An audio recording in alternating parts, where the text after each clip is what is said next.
तरीके से उस समय की सच्चाई पर आधारित ये फिल्म है, जो हमारे देश में एक ऐसा वातावरण जो बना था जो जिसको साफ करने में महत्वपूर्ण भूमिका निभाएगा। निवेश को आकर्षित करने के लिए मुख्यमंत्री जी इंग्लैंड और जर्मनी की यात्रा करने जा रहे हैं। इसके पहले आप सबको मालूम है कि रीजनल इंडस्ट्री कॉन्क्लेव हुई, अंतिम अभी रीवा में हुई, और उसके बाद दिसंबर और जनवरी में नवदापुरम और शहडोल में भी होने जा रही है। उसके पहले ये विदेश यात्रा काफ़ी लाभदायक साबित होगी, और जिस तरीके से 2,75,000 करोड़ के इंटेंशन टू इन्वेस्ट प्राप्त हुए पिछले रीजनल इंडस्ट्री कॉन्क्लेव में, और जिसमें लगभग 3,28,000 रोजगार सृजन होने की संभावना है, तो एक रीजन लेवल पे इस प्रकार के इंडस्ट्री कॉन्क्लेव करने का बहुत ही अच्छा असर दिखाई दे रहा है, क्योंकि मध्य प्रदेश में पर्याप्त संभावनाएं रीजन लेवल पर है, और जब वहाँ पर इस प्रकार के कॉन्क्लेव हुए तो उसके अच्छे परिणाम सामने आए हैं। ये जो विदेश यात्रा है, ये भी मध्य प्रदेश में औद्योगिक क्रांति लाने की दिशा में महत्वपूर्ण भूमिका होगी, ऐसा हम सारे लोग भरोसा कर रहे हैं। 24 से 29 नवंबर की यह यात्रा मुख्यमंत्री जी की रहेगी।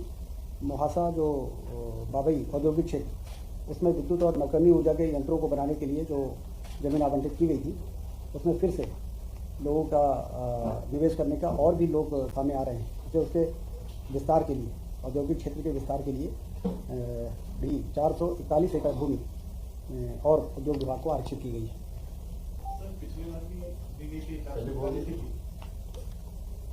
441 एकड़ भूमि मोहासा औद्योगिक क्षेत्र में विद्युत नवकरणीय ऊर्जा यंत्र बनाने के लिए उद्योग के लिए आरक्षित की गई थी।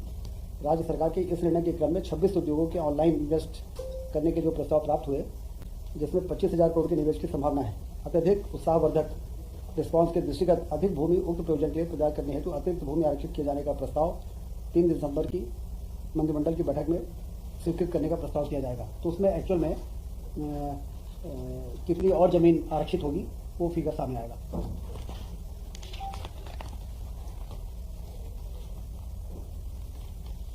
तानसेन समारोह में बृहद पैमाने पर कार्यक्रमों का आयोजन 15 से 19 दिसंबर को ग्वालियर में आयोजित किया जाएगा।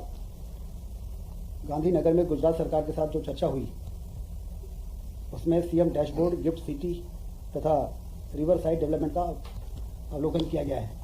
गुजरात की बेस्ट प्रैक्टिसेस को मध्य प्रदेश अपनाएगा। ऊर्जा दक्षता एवं नई तकनीकों को समझने में ऊर्जा विभाग IIT तथा IIM से MOU करेगा। सरकार का 1 वर्ष में सभी मंत्रियों से अपेक्षा की गई है कि अपने विभाग के प्रमुख कार्य, उपलब्धियां एवं विशेष प्रयास जो किए गए हैं उसको हाईलाइट करें। अपने विभाग के अगले सालों की प्रमुख योजनाएं और 5 बड़े काम भी चयनित कर उनके क्रियान्वयन की दिशा में उसकी रिव्यू करके और उसको प्रस्तुत करने का भी आग्रह मंत्रियों से किया गया है। प्रभार जिले के विकास योजनाओं तथा परियोजनाओं की वृहद रिपोर्ट लें, ताकि जनता के सामने इन विषयों को रखा जाए। ये भी मुख्यमंत्री जी ने निर्देश दिए हैं। आज 2 पोर्टल का लोकार्पण किया है। संपदा संचालनालय ऑनलाइन आवास आवंटन प्रक्रिया एवं ई आवास पोर्टल। ये पोर्टल न होने से लोगों को कहाँ पे कौन सा घर उपलब्ध है और किस प्रकार से आवेदन करें, और लोगों को चक्कर लगाने पड़ते थे। तो ये पोर्टल से अब संपदा अंतर्गत जितने भी शासकीय आवास है, कर्मचारी अधिकारियों को आवंटित करने में उनको भी आवेदन करना आसान होगा और उनको आवंटित करना भी आसान होगा। ऐसा एक पोर्टल कैबिनेट में मुख्यमंत्री जी ने उसकी शुरुआत की है। और दूसरा, आंगनबाड़ी कार्यकर्ताओं एवं सहायिकाओं की भर्ती का भी ऑनलाइन पोर्टल, ये देश का पहला नियुक्ति वाला पोर्टल होगा, जिसमें इस पोर्टल के माध्यम से इसकी नियुक्ति की जाएगी। इसके अलावा श्री कृष्ण पाथेय न्यास की स्थापना हुई है।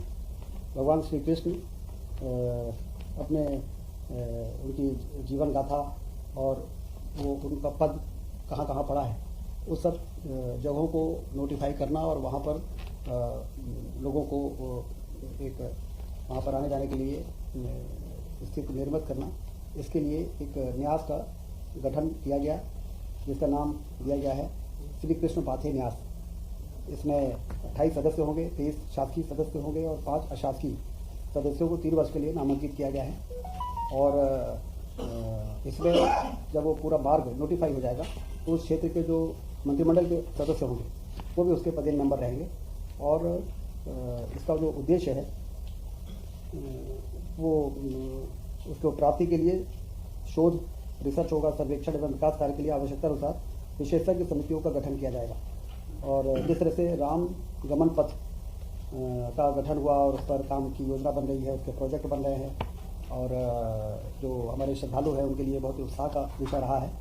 कृष्ण पाथे न्यास भी बनने के बाद हमारी जो सांस्कृतिक धरोहर है और जो हमारी सांस्कृतिक मान्यता है उसके पुनर्स्थापना में यह जो निर्णय आज हुआ है ये बहुत ही महत्वपूर्ण भूमिका निभाएगा।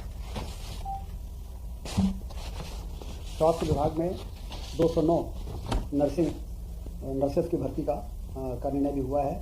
व्यापम से इसकी नियुक्ति हो चुकी थी, लेकिन चयन सूची से उनके पोस्टिंग नहीं हो पाई थी, क्योंकि एक साल के अंदर जो जीएडी का सर्कुलर था उसके अंदर उनकी पदस्थापना हो जानी चाहिए थी। तो कैबिनेट ने उसको छूट दी है, क्योंकि नर्सेस के पद खाली हैं और इसलिए वो 1 वर्ष के बजाय 2 वर्ष होने के बावजूद उसमें जो छूट की जरूरत थी वो आज कैबिनेट ने छूट दी है और 209 अभ्यर्थियों को भर्ती करना का मार्ग प्रशस्त हो गया है।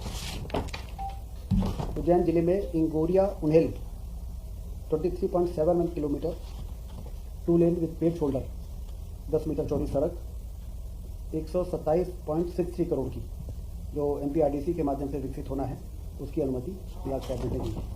कुल मिला के ये सारे विषय पर आज चर्चा हुई है, तो बहुत ही सार्थक बैठक कैबिनेट की संपन्न हुई। जो मुहासा है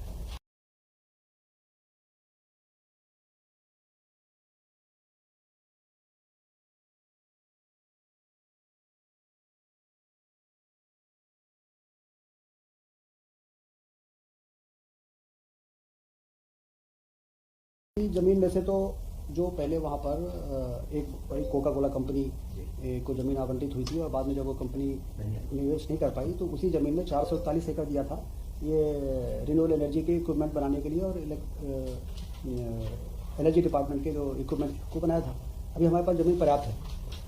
अच्छी बात यह है कि वहाँ पर और लोगों ने रुचि दिखाई है, तो उनके रुचि के हिसाब से अगले कैबिनेट में और कितनी ज़मीन MPRDC को दें ताकि उन इच्छुक लोगों को ज़मीन आवंटित किया जा सके। कुल मिला के जैसा आपने कहा कि हमारे पास ज़मीन पर्याप्त है वहाँ पर और आवश्यकता अनुसार हम इंडस्ट्रियल एरिया का विस्तार करते चले जाएंगे। ये ऐड ऑन होगा या उसी ज़मीन पे जिस पे कोका कोला ने नहीं बनाया उस पे विकसित किया जाएगा सोलर पावर या रिन्यूएबल एनर्जी? मुझे ऐसा लगता है कि जो ज़मीन मुहासा इंडस्ट्रियल एरिया की पहले दूसरे पर्पज़ के लिए दी गई थी, अब वो इस इक्विपमेंट मैन्युफैक्चरिंग रिन्यूएबल एनर्जी अतिरिक्त कोई भूमि उसमें अतिरिक्त, अब यदि उसके बाद भी कोई अतिरिक्त जमीन की आवश्यकता पड़ेगी तो सरकारी ज़मीन तो उद्योग विभाग को सरकार देती है और उद्योग विभाग उसको डेवलप करके इंडस्ट्रीज को देता है, या तो डेवलप लैंड देता है या अनडेवलप लैंड लेता है।